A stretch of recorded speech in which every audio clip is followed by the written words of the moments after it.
Ya, Assalamualaikum warahmatullahi wabarakatuh. Rekan-rekan mahasiswa PE 2A dan rekan-rekan penonton yang lain, kembali lagi di mata kuliah transmisi dan distribusi energi ya. Pada video-video sebelumnya kita sudah membahas tentang resistansi dan induktansi pada saluran transmisi. Kali ini kita akan membahas tentang kapasitansi ya, poin yang ketiga ya. Seperti yang sudah kita bahas kemarin bahwa parameter pada saluran transmisi ada 4 ya. Ada hambatan atau resistansi ya. Ini diakibatkan oleh ketidaksempurnaan dari bahan konduktor tersebut ya. Aluminium dan tembaga itu konduktor, namun dia tetap memiliki nilai hambat jenis karena ketidaksempurnaan bahan ya. Nah, itulah yang menjadi parameter R pada saluran transmisi. Yang kedua adalah induktansi. Induktansi ini terjadi karena ada medan magnet yang diakibatkan karena ada arus yang mengalir ya.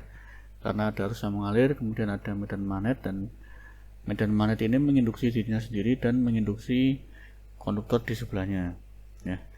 Akibatnya di saluran transmisi ada parameter yang kedua, yaitu induktansi atau XL, impedansi induktif ya, atau XL terpasang seri.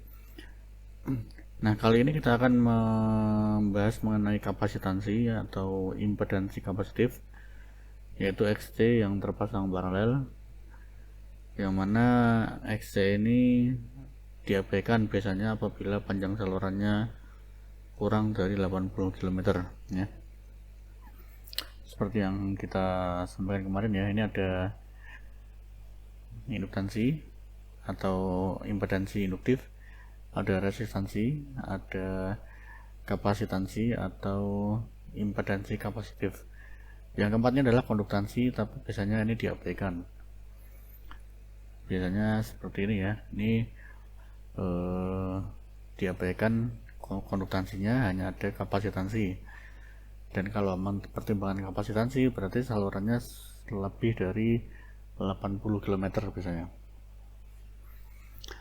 Oke, kita akan bahas lebih lanjut mengenai kapasitansi dan impedansi kapasitif pada saluran transmisi. Tapi sebelumnya kita mau cari tahu dulu ya, sebenarnya kapasitor itu apa ya. Kapasitor itu pengertiannya apa, kemudian syarat-syarat apa yang benda tersebut bisa dikatakan sebagai kapasitor. Oke, ini ya bisa dilihat pada gambar di sebelah kanan. Jadi kapasitor itu sebenarnya apabila ada dua lempeng logam konduktor ya, yang tengahnya ada bahan dielektrik. Ada dua lempeng logam, yang tengahnya adalah bahan dielektrik.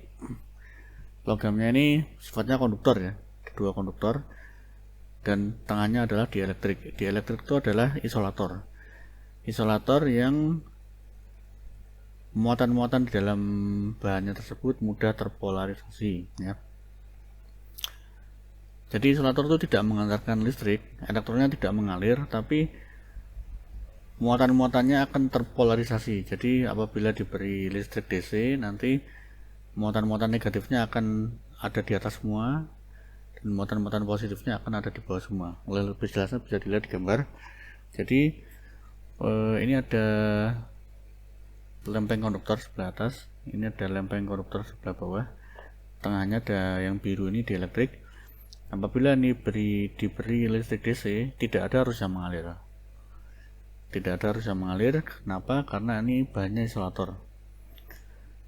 Nah, tapi muatan-muatan yang ada dalam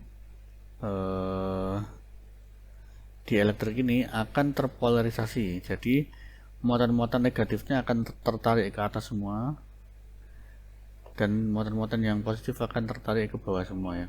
Ini akan terpolarisasi. Ya.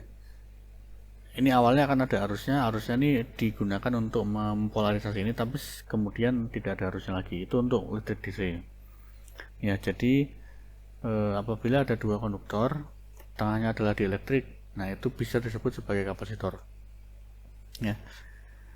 Persamaannya adalah C sama dengan epsilon 0 epsilon relatif dikalikan dengan luas penampang atau A dibagi dengan D ya. Jadi D ini adalah jarak antar lempeng konduktor, kemudian A ini adalah luas penampang dari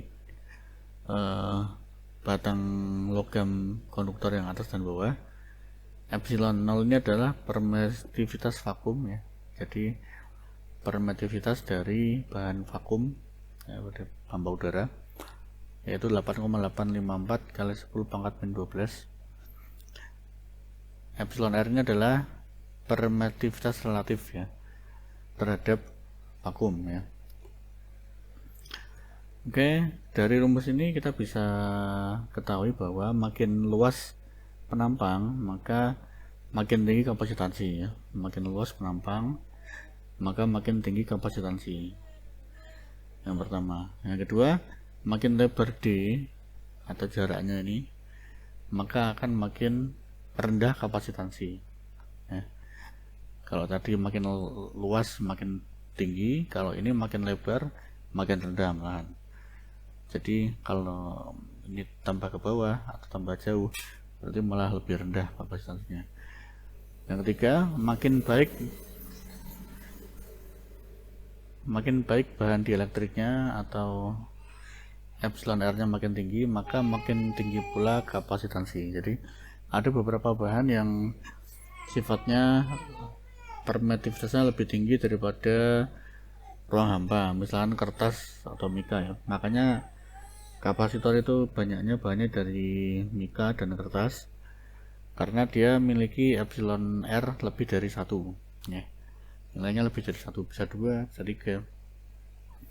Dielektrik ini bisa berupa mika, kertas, atau bahan udara ya. Pokoknya dia adalah isolator yang bahannya tersebut mudah terpolarisasi muatannya ya, itu adalah dielektrik. Intinya kapasitor itu terdiri dari dua lempeng konduktor yang tengahnya adalah dielektrik dengan sifat-sifat seperti ini ya.